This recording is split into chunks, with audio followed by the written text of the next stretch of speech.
Assalamualaikum warahmatullahi wabarakatuh. Pada video kali ini saya akan praktikum mengenai salah satu sifat koloid, yaitu efek Tyndall.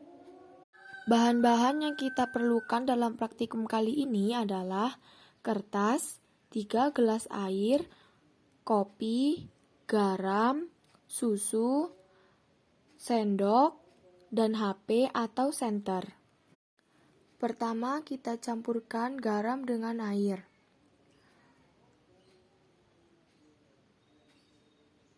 Kemudian kita aduk terus hingga merata.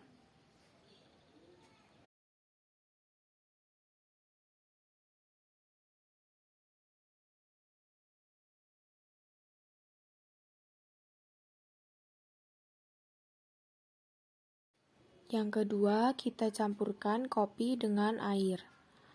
Lalu kita aduk hingga merata.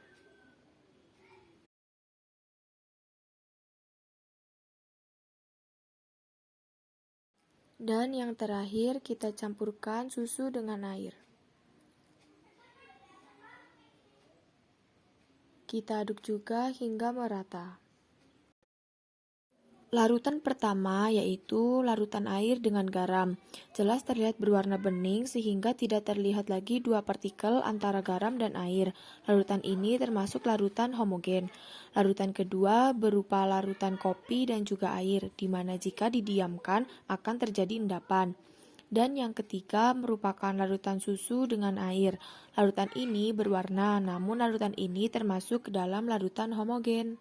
Percobaan menggunakan senter. Larutan pertama merupakan larutan garam dan air. Kita senteri larutan tersebut dan dapat dilihat bahwa cahaya tembus ke kertas yang berada setelah gelas. Maka larutan ini dapat meneruskan cahaya dan terbukti larutan ini merupakan larutan homogen. Larutan garam ini tergolong ke dalam larutan. Larutan yang kedua merupakan larutan kopi dan air.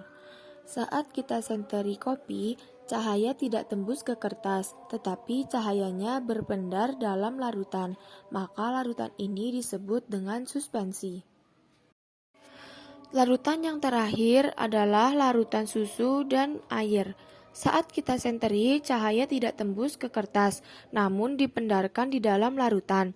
Ini merupakan salah satu ciri-ciri dari koloid. Maka larutan susu merupakan koloid. Kesimpulan. Efek Tyndall merupakan efek di mana kita memberikan cahaya pada suatu larutan. Terlihat dari percobaan bahwa gelas pertama termasuk larutan karena larutan pada gelas pertama dapat meneruskan cahaya dan dua partikel antara garam dan air tidak dapat dilihat. Larutan pada gelas kedua termasuk suspensi. Karena larutan pada gelas kedua tidak dapat meneruskan cahaya dan dua partikel antara kopi dengan air masih bisa terlihat dengan jelas.